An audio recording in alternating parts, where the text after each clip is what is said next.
ہم سب لوگوں کو الا ماشاءاللہ آج کل فیمس ہونے کا شوق لگ گیا ہے، مشہور ہونا چاہتے ہیں، اور ہماری نوجوان نسل کا تو یہ حال ہے الا ماشاءاللہ کہ وہ کوئی بھی طریقہ اختیار کریں گے، انہوں نے فیمس ہونا ہے۔ بعض اوقات بعض لوگوں کو دیکھ کر ان کا لباس، ان کا حلیہ اتنا خوبصورت اور چہرہ اتنا نرالا، لیکن وہ اپنی شہرت کے لیے جو ویڈیو بنا رہے ہیں وہ اتنی خطرناک کہ وہ جو ایک تو ہے اسلامی وزاداری، ایک ہے کہ انسان کی کرامت، بحیثیت انسان بھی فضیلت رکھتا ہے، اس پر بھی وہ چیز پوری نہیں اترتی، لیکن ہمیں شہرت چاہیے۔ کسی بھی طریقے سے لوگ مشہور ہونا چاہتے ہیں، وہ ملاقاتیں کرتے ہیں، وہ لائیو ہوتے ہیں، وہ ایسے شخص سے ملتے ہیں جس کی شہرت زیادہ ہو، ذرا میری فوٹو آ جائے، ذرا 30 سیکنڈ کی ویڈیو آ جائے تو ٹھیک ہے، شہرت ہو سکتی ہے، کوئی ایسا مسئلہ نہیں۔ اور پھر ایک اور طلب، وہ طلب انسانی ضرورت بھی ہے، ایک طلب ہوتی ہے مجھ سے پیار کیا جائے، میں چاہا جاؤں۔ یہ تو انسان گھر کی چار دیواری کے اندر بھی چاہتا ہے اور زمانے میں بھی چاہتا ہے کہ مجھ سے محبت کی جائے، تو کی جائے گی، کوئی مشکل کام نہیں، شہرت بھی ہو جائے گی اور محبت والی ہو جائے گی اور وقار والی ہو جائے گی۔ اللہ نے طریقہ بتایا ہے قرآن مجید میں، فرمایا ان الذین آمنوا وعملوا الصالحات سیجعل لهم الرحمن ودا،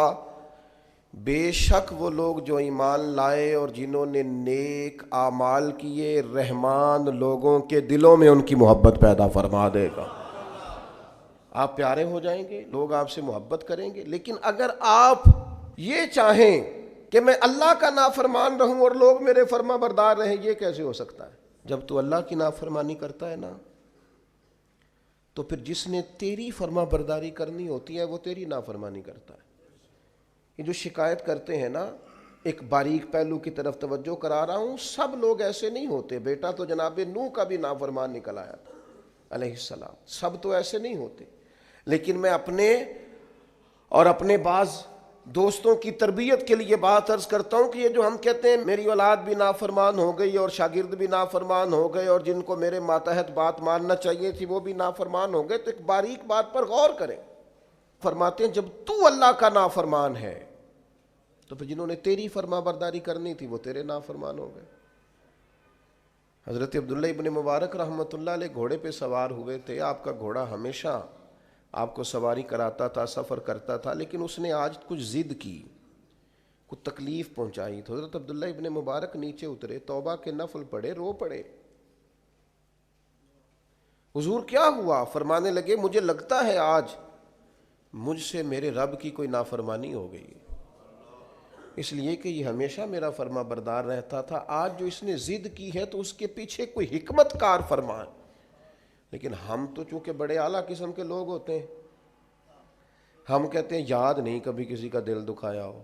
اور ساری زندگی کی تکلیف تو کبھی کسی کو نہیں دی، میں تو بڑا ہی اچھا تھا، یہ بچے پتہ نہیں کس پہ چلے گئے۔ اور نہیں بھائی، آپ اپنے حق میں دلائل دینے کی بجائے زیادہ بہتر ہے کہ اپنے رب کی بارگاہ میں استغفار کریں، اس کے حضور حاضری دیں، آپ اللہ تعالیٰ کی بارگاہ کے اندر اپنے آپ کو جھکائیں اور دیکھیں کہ کہاں آپ سے غلطی رہ گئی ہے اللہ کی نافرمانی میں۔ جو ہم کسی طرف چلے جاتے ہیں نا، جی میری تربیت میں کیا کمی رہ گئی، بھی آپ کی تربیت ٹھیک ہے، آپ نے رزق حلال کمایا وہ ٹھیک ہے، لیکن کسی جگہ آپ نے رب کی نافرمانی کی جس کا نتیجہ اس صورت میں سامنے آیا۔ میں کہہ چکا ہوں سب کے لیے نہیں، لیکن میری طرح کے گناہگاروں کو بہرحال اس پر غور کرنے کی ضرورت ہے، وہ اس پر توجہ کریں۔